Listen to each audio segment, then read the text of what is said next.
जम्मू कश्मीर को आज पीएम मोदी देंगे बड़ी सौगात, होगी सेहत स्वास्थ्य बीमा योजना की शुरुआत। हर परिवार को मिलेगा 5 लाख रुपए तक का स्वास्थ्य बीमा। सरकार के साथ बातचीत के प्रस्ताव पर आज फैसला करेंगे किसान। सिंघू बॉर्डर पर संयुक्त किसान मोर्चा की बैठक। अमृतसर और जयपुर से किसानों का दिल्ली कूच आज। 2 दिन के नॉर्थ ईस्ट दौरे पर गुवाहाटी पहुंचे गृह मंत्री अमित शाह। गुवाहाटी इम्फाल में मेडिकल कॉलेज की रखेंगे नींव, आईआईटी का भी देंगे तोहफा। जम्मू कश्मीर के शोपियां में देर रात से मुठभेड़ जारी। एक आतंकी ढेर, 2 से 3 आतंकियों के छिपे होने की आशंका। 2 जवान भी जख्मी। दिल्ली एनसीआर में खतरनाक स्तर पर पहुंचा वायु प्रदूषण। एयर क्वालिटी इंडेक्स आज सुबह 360 पर रिकॉर्ड किया गया। नोएडा में AQI 409 के स्तर पर। गुरुग्राम की हालत और भी खराब। पूर्व पीएम अटल बिहारी वाजपेयी की जयंती पर मुख्यमंत्री शिवराज सिंह चौहान ने शौर्य स्मारक स्थित चौराहे पर उनकी प्रतिमा का अनावरण किया और इस दौरान मुख्यमंत्री ने ग्वालियर में भव्य अटल स्मारक बनाने का ऐलान किया। मध्य प्रदेश विधानसभा के सत्र पर आज हो सकता है फैसला। विधानसभा में आज होने वाले सर्वदलीय बैठक में हो सकती है चर्चा। सत्र की अवधि कम करने या सदस्यों की संख्या सीमित रखने पर फैसला संभव।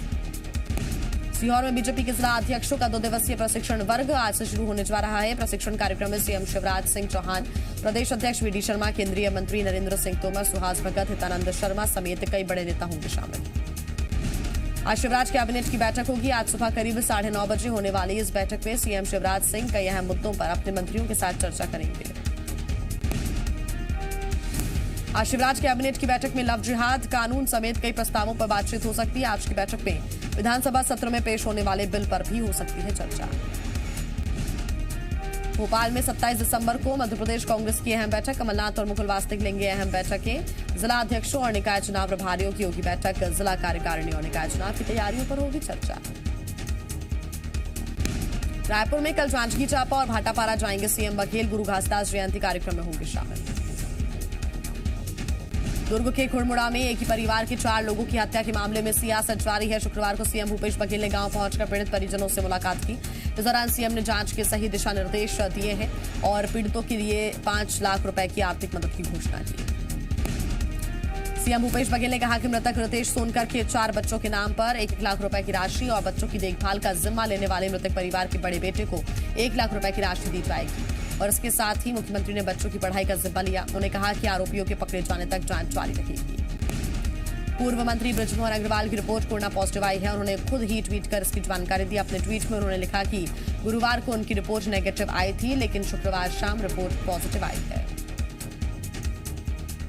बृजमोहन अग्रवाल शुक्रवार को विधायक दल की बैठक में शामिल हुए थे, जिसमें पूर्व सीएम रमन सिंह, धर्मलाल कौशिक समेत बीजेपी के कई बड़े नेता मौजूद रहे। ऐसे में उनकी रिपोर्ट पॉजिटिव आना दूसरे बीजेपी नेताओं के लिए खतरे की घंटी है।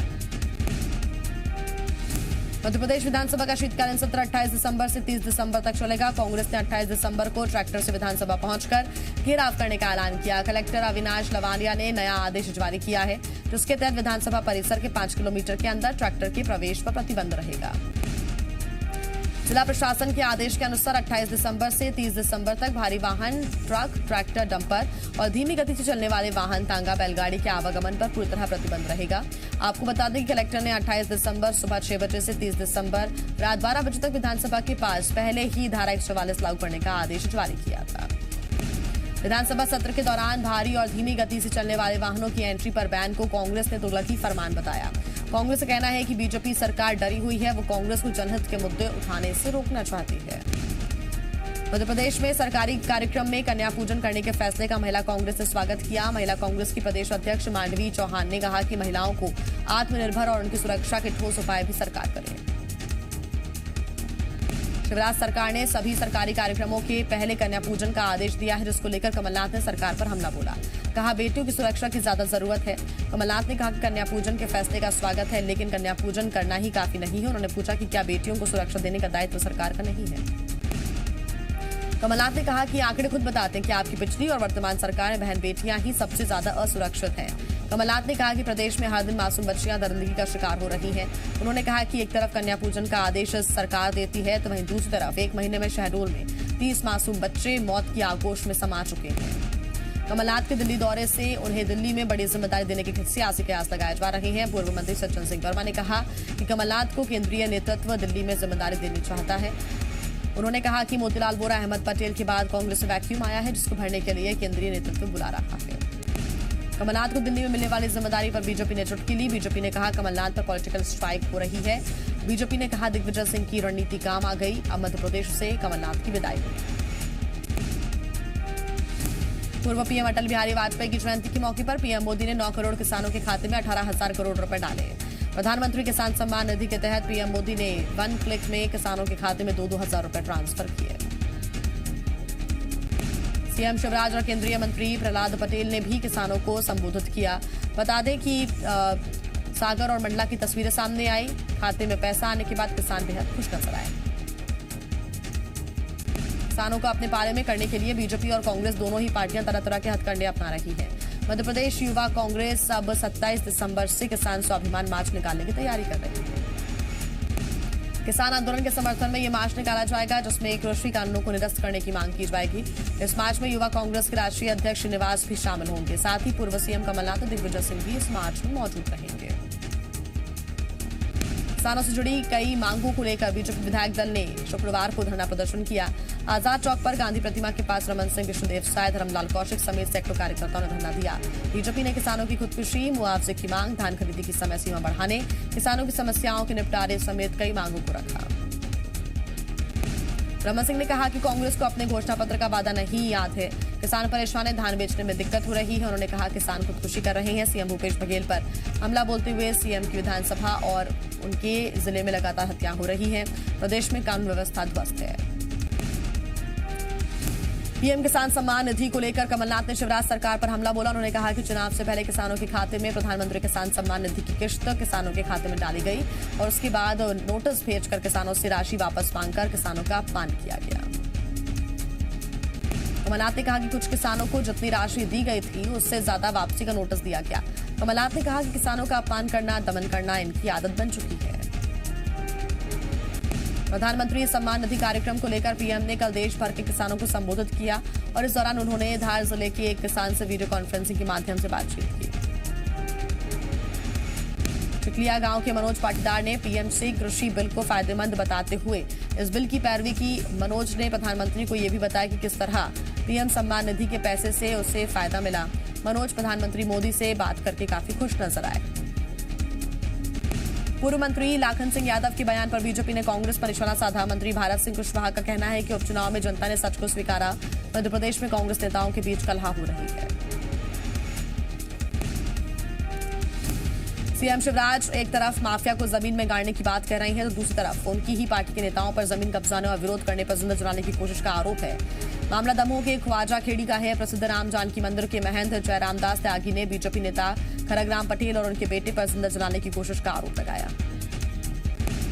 महंत के मुताबिक राम जानकी मंदिर, जिसे श्वाला के नाम से जाना जाता है, उसके पास दुकानें और कीमती जमीन है जिस पर दबंग कब्जा करना चाहते हैं। महंत ने आरोप लगाया कि थाने में घंटों इंतजार करने के बाद भी शिकायत दर्ज नहीं की गई। इसके बाद सिटी एसपी ने ऑफिस पहुंचकर आपबीती बताई।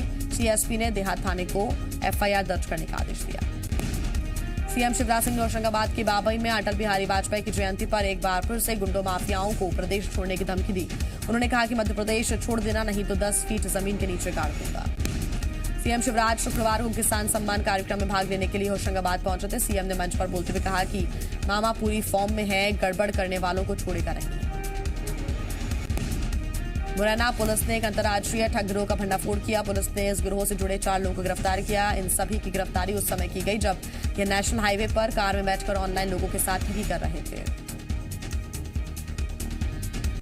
पुलिस ने इनके पास से भारी मात्रा में एक्टिवेटेड सिम कार्ड, सैकड़ों आधार कार्ड, पेटीएम अकाउंट बरामद किए हैं। सभी आरोपी अलग अलग राज्यों के रहने वाले हैं। पुलिस को आशंका है कि इन चारों आरोपियों के पास किसी बड़े नेटवर्क का खुलासा भी हो सकता है। फिलहाल पुलिस ने चारों से पूछताछ करना शुरू कर दी है।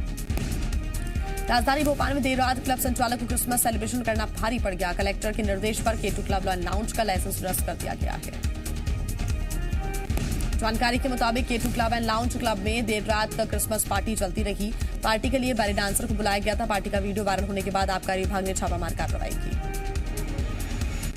ग्वालियर में क्रिसमस पर चल रही पार्टी के दौरान आबकारी विभाग ने एक पब पर छापा मारा और इस दौरान मौके पर कई युवक युवतियां शराब के नशे में हुक्का पीते हुए मिले, जिसके बाद पब संचालक के खिलाफ आबकारी विभाग ने मामला दर्ज किया और युवक युवतियों की जानकारी लेकर उन्हें समझाइश देकर छोड़ दिया। स्कॉटलैंड से इंदौर पहुंचा एक युवक कोरोना पॉजिटिव निकला है। सुपर स्पेशलिटी हॉस्पिटल में युवक को भर्ती कराया गया है। तीसरी मंजिल पर मरीज को विशेष निगरानी में रखा गया है। वार्ड के पास बैरिकेडिंग की गई है।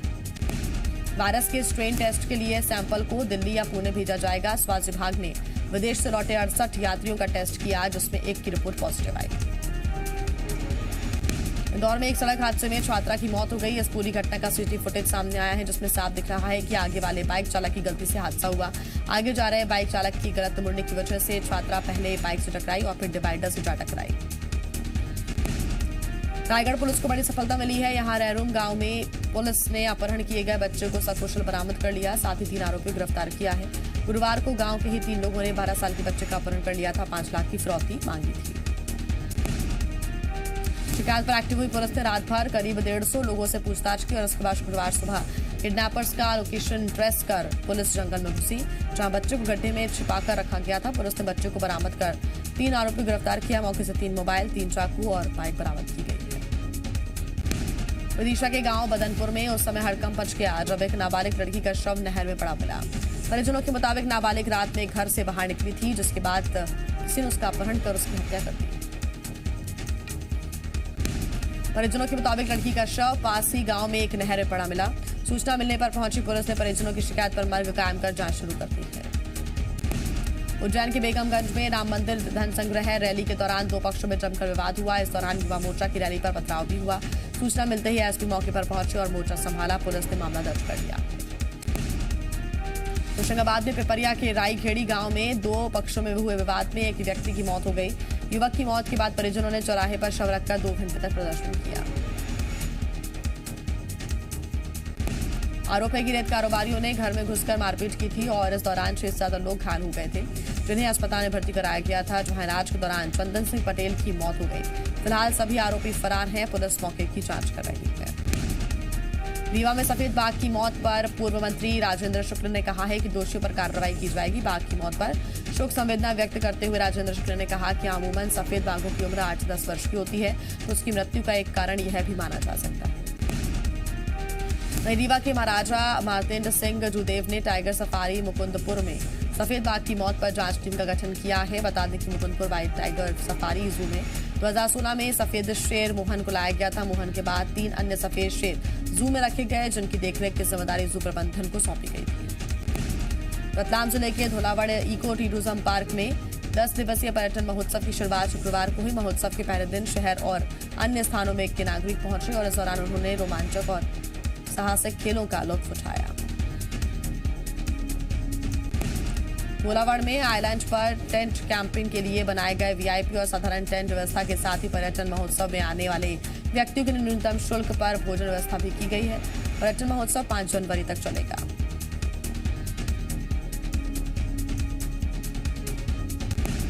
मुकेश अंबानी की संपत्ति घटी। अमीरों की टॉप 10 लिस्ट से भी हुए बाहर। रिलायंस इंडस्ट्रीज के शेयरों में करेक्शन की वजह से नेटवर्थ में गिरावट। फटाफट लोन देने वाले ऐप्स के जरिए करोड़ों रुपए के घोटाले का खुलासा। आरबीआई की ऐसे मोबाइल ऐप से सावधान रहने की अपील।